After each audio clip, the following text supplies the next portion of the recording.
E ontem o deputado federal Alfredo Gaspar, relator da CPMI do INSS, e quando fala CPMI, eu sei que está tudo resolvido, o Brasil agora tem jeito, né? Ele pediu a quebra do sigilo fiscal do Lulinha, que deve ser filho do Bolsonaro, deixo claro, que teria recebido uma mesada de R$300 mil de ninguém mais, ninguém menos que aquele que tem uma cabeça muito parecida com o Alexandre de Moraes, porque não tem cabelos nela, que é o careca do INSS.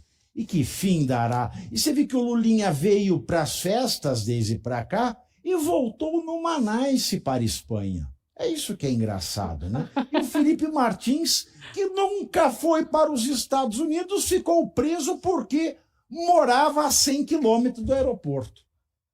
Nossa, Pavinato, foi tanta informação que eu perdi. Eu tava pensando a mesma coisa. O Brasil deixa que vai falar agora. O Brasil deixa a gente louco. É impossível.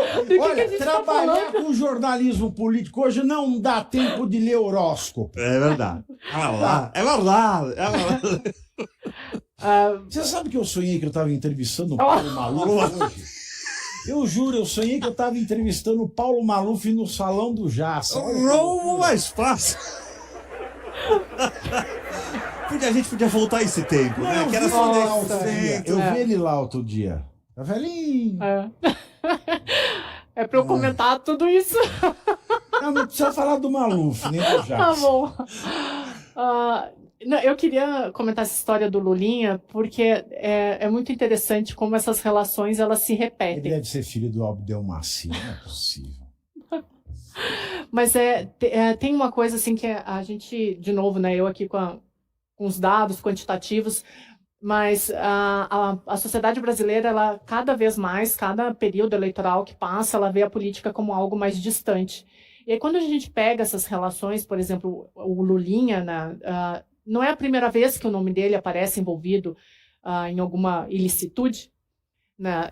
Mas nada acontece. Então, isso acaba fazendo com que as pessoas, em primeiro lugar, desconfiem cada vez mais das instituições e, em segundo lugar, vejam a política como algo cada vez mais distante, né? Então, por isso que durante o período eleitoral as pessoas não querem votar, não querem se envolver, por causa disso. E ainda, quando você pega uma notícia dessas em relação ao Lulinha, é impressionante como o simbolismo do nome já diz muita coisa, né? A gente teve uma pesquisa que foi divulgada, se eu não me engano, na semana passada, falando que a percepção de corrupção nesse mandato do presidente Lula, nesse terceiro mandato, ela aumentou 10%.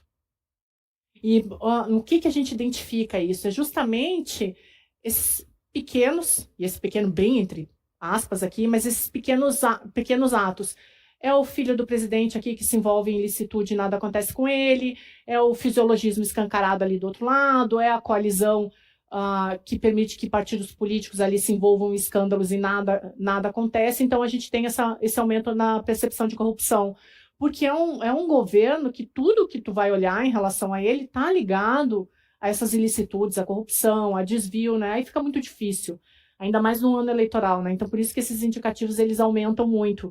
E quando a gente olha para trás também, o filho do Lula, ele enriqueceu com umas fazendas no Uruguai, acho que foi, né? Foi com a Game Corp. Começou com a Game Corp.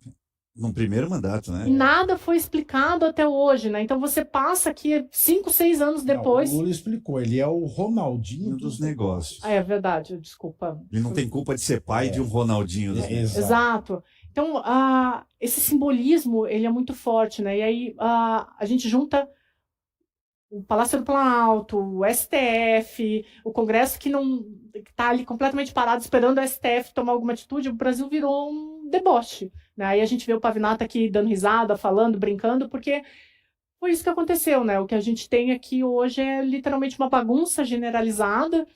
E aí a gente ainda tem as eleições sob suspeição, né? Porque no que você vai acreditar? De novo, no STF, que é guardião ou que é árbitro, num Palácio do Planalto, que sempre privilegia os seus, vai ficar muito difícil, né? A política brasileira, para você comentar todo dia, é realmente isso que o Pavinato falou, assim, ou você dá uma enlouquecida e dá umas risadas, porque senão você não aguenta. Assim, essa história do filho do Lula, ela aparece na imprensa e ela some, ela aparece e ela some, mas ela sempre se mantém ali constante e nada acontece.